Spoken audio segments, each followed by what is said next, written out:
Saat itu bapaknya menjawab sambil senyum. Dia mengatakan kalau tadi malam ya tidurnya sama ibunya, yang mana mungkin sama ular. Pastinya bapaknya Tio juga takut. Dan bapaknya juga mengatakan kalau mungkin tadi malam Tio itu mimpi. Tapi Tio juga bilang kalau jangan sampai menumbalkan ibunya juga. Assalamualaikum warahmatullahi wabarakatuh. Balik lagi teman-teman ke channel Jagat Tinggal Lembut. Apa kabar teman-teman semua? Semoga teman-teman semua yang menonton video ini setia di channel ini. Semoga teman-teman semua selalu ditambah rezekinya oleh Allah Subhanahu wa taala sebanyak mungkin, dipermudah segala hajatnya, dipercepat segala hajatnya, dan dijauhkan dari segala musibah yang akan menimpa diri kita semua. Amin. Oke, pada kesempatan kali ini saya ingin menceritakan kisah horor dari sahabat Jagating Lelembut yang berasal dari kota NG. Kota ini adalah salah satu kota di Jawa Timur, dan kota ini adalah perbatasan antara Jawa Timur dan Jawa Tengah. Dan sebut saja namanya Mas Tio. Seperti apa kisah horornya? Tapi sebelum teman-teman menonton videonya, teman-teman jangan lupa like, komen, dan subscribe di channel ini agar teman-teman tidak ketinggalan kisah horor di channel Jagating Lembut. Dan buat teman-teman yang lain yang ingin berbagi kisah horornya di channel Jagating Lembut, teman-teman juga bisa mengirim pesan ke email saya yang saya taruh di deskripsi. Nanti saya akan menceritakan kisah horor teman-teman di channel Jagating Lembut. Oke, seperti apa kisah horornya dari Mas Tio? Mari kita mulai kisahnya. Jagating Lelembut awet.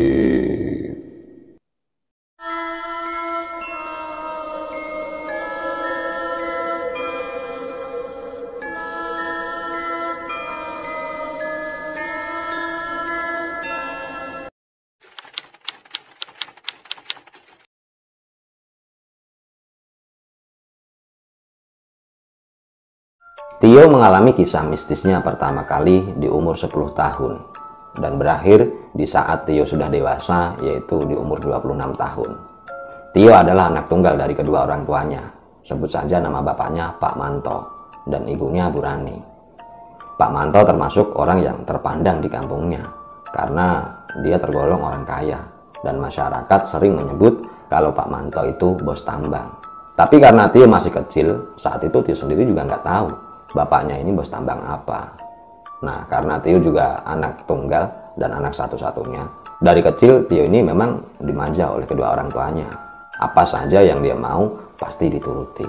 Tapi di umur 10 tahun itulah Tio pertama kali mengalami kejadian mistisnya. Di suatu malam sekitar jam 1, Tio ini terbangun dari tidurnya karena dia kebelet pipis. Nah, Tio pun keluar dari kamarnya karena memang di rumahnya Tio ini cuma ada satu kamar mandi. Nah, setelah selesai dari kamar mandi itu, pas Tio mau masuk ke kamarnya lagi, Tio melihat pintu kamar bapaknya ini belum tertutup rapat. Tio pun penasaran, apa bapaknya belum tidur, kok pintunya nggak ditutup rapat. Nah, saat itu Tio pun mengintip ke dalam kamar bapaknya. Tapi apa yang dilihat Tio?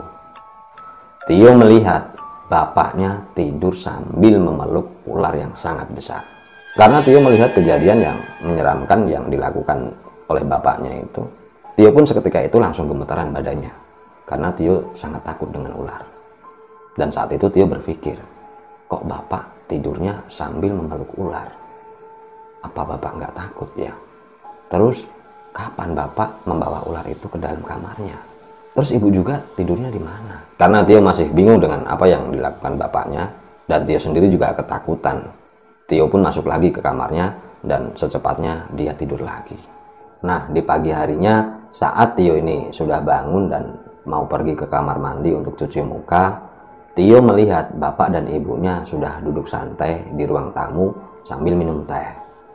Karena Tio masih ingat dengan kejadian tadi malam, setelah cuci muka, Tio pun menanyakan kepada bapaknya. Tapi saat itu bapaknya seperti orang bingung. Saat itu bapaknya menjawab sambil senyum. Dia mengatakan kalau tadi malam ya tidurnya sama ibunya, yang mana mungkin sama ular. Pastinya bapaknya Tio juga takut. Dan bapaknya juga mengatakan kalau mungkin tadi malam Tio itu mimpi. Saat bapaknya menjawab seperti itu, ibunya Tio pun menganggukkan kepalanya. Yang artinya apa yang dikatakan bapaknya itu benar. Nah, saat itu Tio mulai bingung. Tio ini berpikir, perasaan tadi malam itu nggak mimpi. Tapi kok bapak menjawab kalau dia tidur juga sama ibu. Dan ibu juga menganggukkan kepalanya. Karena Tio masih bingung, sambil garu-garu kepala, Tio pun kembali lagi ke kamarnya dan bersiap-siap untuk berangkat sekolah. Singkat cerita, sampailah Tio di umur 20 tahun. Nah, saat itu Tio sudah kuliah di salah satu perguruan tinggi negeri di Yogyakarta. Dan saat itu Tio juga sudah pindah rumah, tapi masih di kota itu juga. Tio pindah di area komplek. Dan di umur 20 tahun itu juga, Tio juga sudah tahu apa usaha bapaknya. Tio tahu kalau bapaknya membuka restoran dan mempunyai cabang di beberapa kota. Dan dari bisnis restoran itulah Tio nggak pernah curiga tentang kekayaan bapaknya. Tapi di umur 20 tahun itu juga Tio semakin sering mengalami kejadian-kejadian aneh. Tio saat itu sering mendengar karyawan di restoran bapaknya ini sering terjadi kecelakaan. Karyawan-karyawannya banyak yang meninggal. Dan setelah salah satu karyawan bapaknya ini ada yang meninggal, pasti di malam harinya Tio bermimpi ditemui sama arwah karyawan bapaknya itu. Di dalam mimpinya, arwah karyawan bapaknya ini minta tolong sama Tio. Tapi apa cuma itu saja yang dialami oleh Tio? Enggak. Tio juga sering setiap malam di depan rumahnya mendengar ada delman yang berhenti di depan rumahnya Tio. Awalnya Tio nggak terlalu peduli karena Tio berpikir ya mungkin tetangga di depan rumahnya lah yang sering menyewa delman. Tapi karena hampir setiap malam Tio mendengar suara delman itu, Tio pun juga penasaran. Nah, di suatu malam sekitar jam 1 lebih lah, Tio mendengar lagi ada suara delman yang berhenti di depan rumahnya. Karena Tio penasaran, Tio pun keluar dari kamarnya dan mencoba mengintip dari jendela di ruang depan. Tapi saat Tio mengintip ke depan rumahnya itu, Tio nggak melihat siapa-siapa. Nah, saat itu Tio bingung karena apa yang dia dengar setiap malam itu setelah dilihat nggak ada apa-apa. Karena Tio nggak melihat apa-apa di depan rumahnya, Tio pun kembali lagi ke kamarnya. Tapi pas Tio berjalan menuju ke kamarnya, Tio melewati kamar bapaknya. Nah, saat Tio melewati kamar bapaknya, Tio melihat lagi pintu kamar bapaknya yang nggak tertutup rapat. Jadi pintu kamarnya ini masih terbuka. Seperti saat Tio di umur 10 tahun tadi itu, pintu kamar bapaknya masih terbuka. Tapi yang kali ini terbukanya agak lebih lebar. Karena Tio penasaran lagi, Tio pun masuk ke kamar bapaknya. Tapi rumah yang baru ini, kamar bapaknya ini bentuknya letter L. Jadi nggak langsung terlihat nggak. Jadi harus belok dulu. Nah, setelah masuk, Tio dikagetkan untuk yang kedua kalinya. Tio saat itu melihat bapaknya yang tidur dengan wanita cantik, tapi pakaiannya seperti wanita keraton. Dan yang membuat Tio lebih kaget lagi, di lantai kamar bapaknya ini banyak sekali bunga yang bertebaran. Terus Tio juga melihat ibunya yang tidur di lantai. Kagetlah Tio saat itu. Tio pun teriak memanggil bapaknya. Tapi saat Tio memanggil bapaknya, wanita yang berbaju seperti baju keraton itu seketika itu juga berubah jadi ular. Dan ular itu sama yang dilihat Tio saat Tio masih umur 10 tahun. Karena Tio melihat hal yang menyeramkan untuk yang kedua kalinya, yaitu melihat ular lagi, Tio pun langsung lari masuk ke kamarnya. Nah, saat sampai di dalam kamarnya, Tio menggigil lagi. Dia ketakutan karena dia teringat tentang ular yang dia lihat saat Tio ini umur 10 tahun. Sekitar 10 menit Tio berada di dalam kamarnya. Ternyata bapak dan ibunya Tio ini menyusul ke kamarnya Tio. Nah, setelah sampai di dalam dan kedua orang tuanya ini sudah duduk, bapaknya Tio ini cerita kalau sebenarnya bapaknya Tio ini mengambil pesugihan Ratu Ular. Dan bapaknya Tio juga meminta maaf kepada Tio karena selama ini Tio tidak diberitahu. Tapi bapaknya Tio juga meminta agar Tio jangan khawatir dan meminta agar Tio jangan sampai berpikir kalau Tio nanti akan dijadikan tumbal. Dan bapaknya mengatakan kalau yang akan dijadikan tumbal itu adalah karyawan-karyawan di restoran bapaknya. Nah, seketika Tio mendengar cerita dari bapaknya, Tio langsung sadar. Ternyata karyawan-karyawan di restoran bapaknya yang meninggal itu adalah ulah dari pesugihan bapaknya. Mendengar cerita bapaknya, Tio pun langsung marah. Dan di malam itu memang ada perdebatan yang luar biasa antara Tio dan bapaknya. Dan di pagi harinya, karena Tio masih sangat marah dengan bapaknya, diam-diam tanpa sepengetahuan bapaknya, Tio keluar dari rumah dan memutuskan untuk ngekos sendiri. Singkat cerita, sekitar 1 bulan Tio ini minggat atau keluar dari rumah. Memang bapaknya Tio sering menelpon Tio dan menanyakan tentang keberadaannya Tio. Tapi Tio tidak pernah menjawab telepon atau pesan yang dikirim oleh bapaknya. Tapi sekitar 1 bulan itu Tio minggat atau keluar dari rumah. Ibunya Tio ini juga telepon. Karena Tio nggak tega dengan ibunya, Tio pun mengangkat telepon dari ibunya. Dan saat itu ibunya memberi kabar kalau ibunya lagi sakit. Mendengar ibunya yang memberi kabar kalau dia lagi sakit, tanpa pikir panjang, Tio pun langsung pulang ke rumahnya lagi. Nah, saat sampai di dalam rumah dan bertemu dengan ibunya, di dalam kamar ibunya ini cerita kalau sebenarnya dulu sebelum bapaknya Tio ini mengambil pesugihan, ibunya Tio ini memang sempat melarang bapaknya mengambil jalan hitam itu. Tapi karena bapaknya Tio sudah tidak bisa dilarang lagi, ibunya Tio ini memang memberi syarat kalau memang bapaknya Tio ini mau mengambil pesugihan, yaitu jangan sampai menumbalkan Tio. Dan saat dikasih persyaratan itu, bapaknya Tio ini memang menyetujui persyaratan dari ibunya.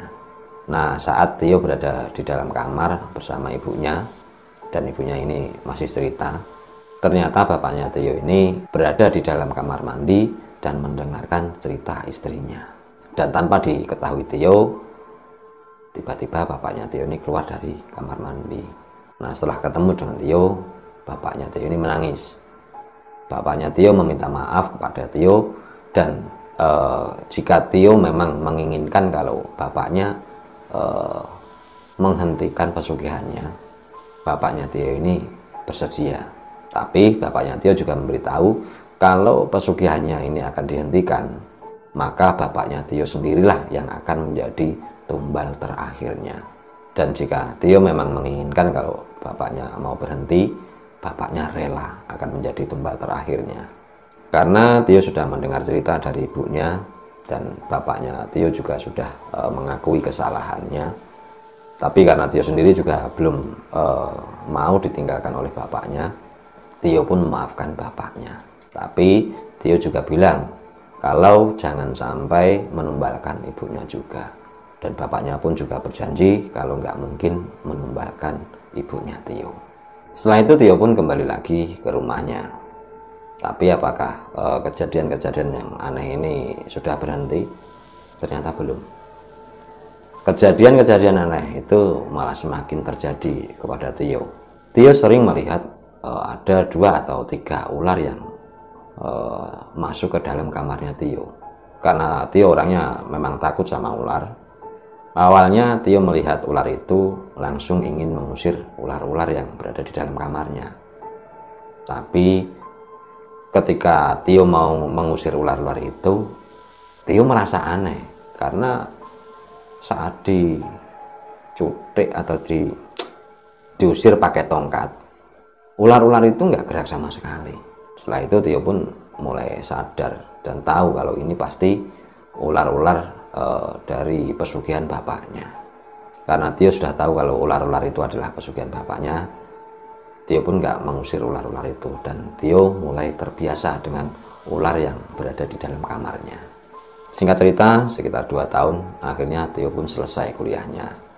Nah, setelah Tio sudah selesai kuliahnya, Tio dites sama bapaknya dan disuruh mencoba mengelola 2 restoran bapaknya. Dan saat itu Tio diberi asisten kepercayaan bapaknya, sebut saja namanya Nina. Nina adalah orang lama di restoran bapaknya. Jadi Tio ini memang sudah sedikit akrab dengan Nina, karena Nina juga sering datang ke rumahnya Tio. Tapi Tio sendiri saat itu juga nggak menyangka kalau ternyata Nina juga akan menjadi sasaran tumbal dari pesugihan bapaknya. Nah, saat itu sekitar 2 bulan Tio dan Nina ini sudah mengelola perusahaan bapaknya.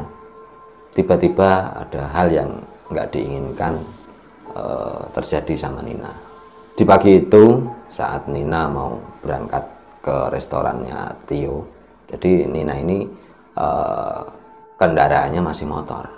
Nah, saat Nina keluar dari pagar rumahnya, tiba-tiba ada mobil yang berkecepatan tinggi melintas di depan rumahnya Nina.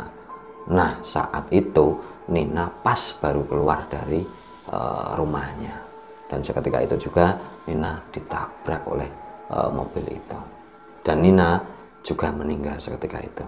Tio yang saat itu sudah berada di restoran menunggu kedatangannya Nina, tapi ditunggu Tio sekitar 2 jam, Nina ini nggak kunjung datang.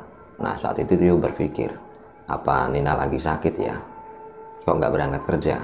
Tapi kalau memang Nina ini sakit, kenapa nggak izin? Tio pun menelpon nomornya Nina. Tapi saat Tio menelpon Nina, yang mengangkat ternyata ibunya Nina. Nah, saat itu ibunya Nina sambil menangis, dia mengatakan kalau Nina sudah meninggal tadi pagi. Mendengar kabar dari ibunya Nina kalau Nina meninggal tadi pagi, sontak Tio pun langsung lari datang ke rumahnya Nina. Nah, saat sampai di rumahnya Nina saat itu keadaannya sudah dibungkus dengan kain kafan. Tapi Tio melihat wanita yang sangat aneh. Saat Tio berada di sebelah jenazahnya Nina, saat itu Tio nggak sengaja dia melihat ke arah dalam rumahnya Nina, dan Tio melihat wanita yang berpakaian seperti anak keraton. Tio pun seketika itu langsung ingat kalau wanita itu adalah Ratu Ular yang menjadi ratu pesugihan bapaknya Tio. Tio langsung sadar kalau Nina telah dijadikan tumbal oleh bapaknya. Karena Tio melihat wanita itu, Tio pun nggak sabar, dia pengen pulang. Karena saat itu amarahnya Tio naik lagi. Nah, Tio saat itu meminta izin kepada keluarganya Nina, dia mau pulang sebentar karena mau memberi kabar kepada orang tuanya. Nah, saat Tio sampai rumah, Tio langsung emosinya langsung memuncak. Dia langsung marah-marah kepada bapaknya karena Nina telah dijadikan tumbal oleh bapaknya. Tapi saat itu bapaknya dengan kata-kata halus, dia meminta maaf kepada Tio. Bapaknya mengatakan kalau Ratu Ular itulah yang memilih siapa yang akan dijadikan tumbalnya sendiri. Dan bapaknya Tio tidak sanggup untuk melarang Ratu Ular itu. Mendengar jawaban dari bapaknya, Tio ini semakin bingung. Dia harus membela yang mana? Kalau Tio membela bapaknya, berarti Tio menghalalkan atau memperbolehkan bapaknya mengambil pesugihan. Tapi kalau memilih Nina, nanti bapaknya sendiri juga akan menjadi korban atau menjadi tumbal. Nah, karena Tio saat itu sudah nggak bisa berpikir apa-apa lagi, Tio pun langsung meninggalkan bapaknya dan lari lagi ke rumahnya Nina. Nah, sekitar setengah jam Tio sampai di rumahnya Nina, ternyata bapak dan ibunya Tio juga sampai di rumahnya Nina. Tio, bapak dan ibunya saat itu menunggu sampai selesai pemakamannya Nina. Nah, setelah Nina sudah selesai dimakamkan dan semua orang yang layak ini sudah pulang, bapaknya Tio ini memberi uang santunan kepada keluarganya Nina. Tapi sebelum bapaknya Tio ini pulang, ternyata Nina juga mempunyai adik wanita yang baru selesai kuliah, dan sebut saja namanya Sri. Nah, saat itu bapaknya Tio meminta kepada Sri agar bersedia menggantikan posisinya Nina. Melihat bapaknya yang ngomong sama Sri kalau Sri disuruh menjadi menggantikan posisinya kakaknya, Tio saat itu pikirannya sudah negatif kepada bapaknya. Tio berpikir pasti Sri juga akan dijadikan tumbal oleh bapaknya. Dan saat itu Tio berharap semoga Sri tidak mau menerima tawaran kerjaan dari bapaknya. Nah, setelah bapaknya Tio mengatakan seperti itu kepada Sri, bapaknya Tio ini baru pulang. Dan saat itu Tio juga ikut pulang. Singkat cerita, sekitar 40 hari setelah Nina ini meninggal, entah ada angin apa, ternyata Sri juga benar-benar mau bekerja di restorannya Tio. Melihat Sri yang datang ke restorannya, saat itu Tio merasa sangat kasihan melihat Sri. Karena Tio melihat Sri ini masih muda, baru lulus kuliah. Kok nanti pada akhirnya akan dijadikan tumbal oleh bapaknya. Tapi saat itu Tio sudah nggak bisa berbuat apa-apa. Karena Tio sendiri berpikir nanti kalau Sri tidak dijadikan tumbal bapaknya, pastinya bapaknya Tio sendiri juga akan malah menjadi tumbalnya. Dan Tio sendiri belum rela dia berpisah dengan bapaknya. Sekitar 1 bulan Sri sudah bekerja mendampingi kerjaannya Tio. Nah, saat itu nggak tahu kenapa Tio mulai tertarik dengan Sri. Tio mulai timbul rasa suka dengan Sri. Nah, saat itu Tio ingat dengan cerita ibunya, kalau Tio nggak mungkin dijadikan tumbal oleh bapaknya. Nah, karena cerita dari ibunya itu, Tio pun berpikir, pasti bapaknya juga nggak akan menumbalkan Sri kalau Sri dijadikan istri oleh Tio. Karena Tio kasihan dengan Sri yang akan dijadikan tumbal oleh bapaknya. Dan Tio sendiri juga mempunyai rasa suka dengan Sri. Tio pun mengungkapkan isi hatinya. Dan Tio meminta agar Sri bersedia menikah dengan Tio. Dan ternyata Sri juga menerima lamaran dari Tio. Karena Sri menerima lamarannya, Tio pun pulang dan menemui bapaknya. Tio ingin meminta restu kepada bapaknya kalau dia akan menikahi Sri. Tapi ternyata bapaknya Tio ini nggak merestui hubungannya Tio dengan Sri. Bapaknya mengatakan kalau Sri adalah incaran dari Ratu Ular itu. Jadi karena itu bapaknya nggak merestui hubungannya Tio dengan Sri. Karena bapaknya bilang seperti itu, Tio pun gantian menjawab. Tio mengatakan kalau Tio ini suka sama Sri. Jadi kalau Sri akan dijadikan tumbal, maka Tio meminta agar Tio duluan yang dijadikan tumbal. Nah, karena Tio mengancam seperti itu dengan bapaknya, akhirnya bapaknya Tio ini mengalah. Dan akhirnya bapaknya Tio mencari incaran baru untuk dijadikan tumbal Ratu Ularnya. Karena bapaknya Tio sudah merestui hubungannya, Tio ini nggak mau lama-lama karena Tio ini takut nanti kalau kelamaan, takutnya diam-diam bapaknya Tio ini masih mengincar Sri. Nah, sekitar 2 minggu akhirnya Tio pun meresmikan pernikahannya. Tapi sebelum acara pernikahannya Tio ini digelar, bapaknya Tio ini berpesan kepada orang dapur, orang yang memasak. Bapaknya Tio berpesan, nanti kalau pas ada acara pernikahannya Tio, kok ada hewan yang berbentuk apapun masuk ke dalam rumah, bapaknya Tio ini berpesan, jangan sampai membunuh hewan itu. Karena hewan-hewan yang akan muncul di acara pernikahannya Tio ini, kata bapaknya Tio, itu adalah perwujudan dari leluhurnya Tio. Setelah mengatakan seperti itu, bapaknya Tio pun keluar dan menemui para tamu-tamunya. Tapi ternyata hal yang tak terduga terjadi. Saat itu pas acara pernikahannya Tio lagi ramai-ramainya, tiba-tiba terdengar teriakan dari belakang, yaitu dari orang-orang dapur. Dari belakang terdengar teriakan kalau ada ular yang sangat besar masuk ke dalam rumah. Nah, mendengar teriakan dari orang-orang dapur itu, akhirnya tamu undangan di acara pernikahannya Tio ini kalang kabut. Mereka semua mencari alat untuk membunuh ular itu. Nah, saking ramainya para tamu undangan, ternyata benar. Ular itu ternyata dibunuh oleh para tamu undangan. Saat ular itu dikeroyok oleh orang banyak, bapaknya Tio ini panik. Bapaknya Tio langsung lari dan mengamankan ular itu. Tapi saat bapaknya Tio sudah sampai di tempat ular itu, bapaknya Tio melihat ular itu sudah mati. Nah, karena bapaknya melihat ular yang di rumahnya ini sudah mati, seketika itu juga raut wajah bapaknya Tio menunjukkan raut wajah yang sangat panik. Setelah ular itu terbunuh dan acara pernikahannya Tio ini sudah selesai, sampai sore harinya bapaknya Tio ini nggak memperlihatkan wajah yang senang atau bahagia. Pokoknya bapaknya Tio ini menunjukkan wajah yang sangat cemas. Karena Tio melihatnya, nah saat itu Tio pun mendekati bapaknya. Nah Tio ini tanya, kenapa bapaknya kok seperti orang bingung? Dia seperti orang ketakutan. Dan saat itu bapaknya Tio menjawab, nggak apa-apa yo, sepertinya sudah telat. Nah saat Tio tanya seperti itu, dan bapaknya ini lagi menjawab, ternyata terdengar suara adzan maghrib. Nah seketika bapaknya mendengar suara adzan maghrib itu, tingkah laku bapaknya Tio ini langsung berubah. Bapaknya Tio ini teriak kesakitan, kepanasan. Karena Tio melihat bapaknya yang seperti orang kesakitan, Tio pun panik. Dia langsung memanggil saudara-saudara bapaknya yang masih di dalam rumahnya Tio. Tio meminta tolong agar bapaknya diangkat dan dimasukkan ke mobil karena dia mau dilarikan ke rumah sakit.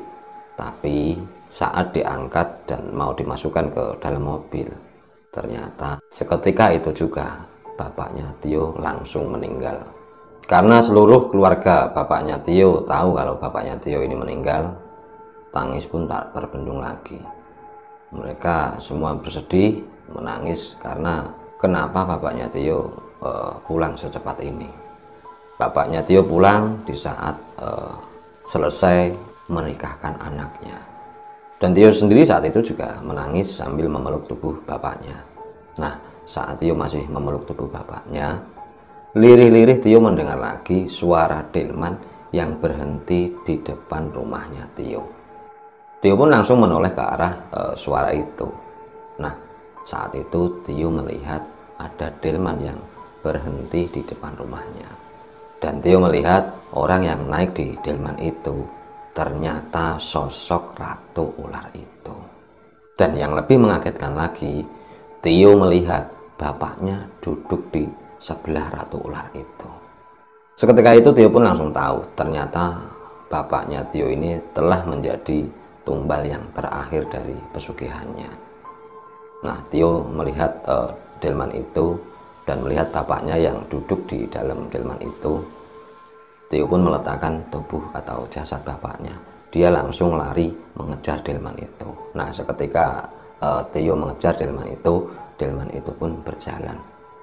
Dan Tio saat itu nggak sanggup mengejar delman itu karena secepat kilat delman itu menghilang. Tapi apakah tumbal dari bapaknya ini sudah berakhir? Ternyata belum. Setelah 3 hari bapaknya ini meninggal, ternyata ibunya Tio ini juga jatuh sakit. Setelah itu ibunya Tio pun dilarikan ke rumah sakit. Dan saat sampai di rumah sakit, dokter mendiagnosa kalau ibunya Tio sakitnya gagal ginjal. Dan ibunya Tio harus menjalani cuci darah. Singkat cerita, sekitar 11 bulan ibunya Tio masih menjalani cuci darah itu. Ternyata ibunya Tio juga meninggal. Tapi saat ibunya Tio ini meninggal, saat itu dia masih di rumah sakit, Tio melihat lagi ratu ular itu duduk di sebelah ibunya. Melihat ratu ular itu, amarah Tio seketika itu langsung memuncak. Saat itu Tio berpikir kenapa kedua orang tuanya kok dibunuh oleh ratu ular itu. Padahal kan yang mengambil pesugihan itu bapaknya. Tapi kenapa ibunya juga dibunuh oleh dijadikan tumbal oleh ratu ular itu. Tapi karena Tio memang nggak bisa berbuat apa-apa untuk melawan ratu ular itu juga pun Tio mungkin juga nggak sanggup. Dan saat itu Tio hanya berpasrah. Tio hanya ikhlas.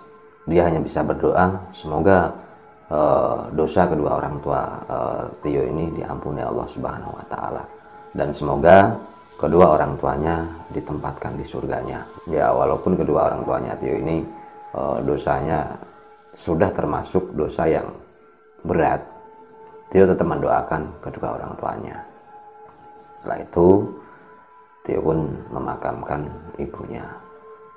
Sekitar 3 bulan Setelah ibunya Tio ini meninggal, Tio pun memutuskan untuk pindah dari kota itu. Tio mengajak Sri untuk pindah ke Kalimantan. Dan saat ini Mas Tio sudah berada di Kalimantan. Dia hidup dengan Mbak Sri dengan tenang. Dia sudah diberi 3 keturunan yang alhamdulillah setelah Mas Tio ini pindah, memang gangguan-gangguan itu sudah nggak ada lagi. Dan mungkin cukup sekian dulu kisah horor dari Mas Tio. Mungkin ada hal yang bisa kita petik dari kisahnya Mas Tio, yaitu mungkin kita ditakdirkan menjadi manusia yang miskin, tapi teruslah bersyukur. Seketika kita miskin, pasti ada kekayaan yang lebih dari diri kita yang diberikan oleh Tuhan. Mungkin cukup sekian dulu kisah horor dari channel Jagat Tinggal Lembut. Banyak salah dalam bertutur kata, mohon maafkan. Assalamualaikum, salam Jagat Tinggal Lembut.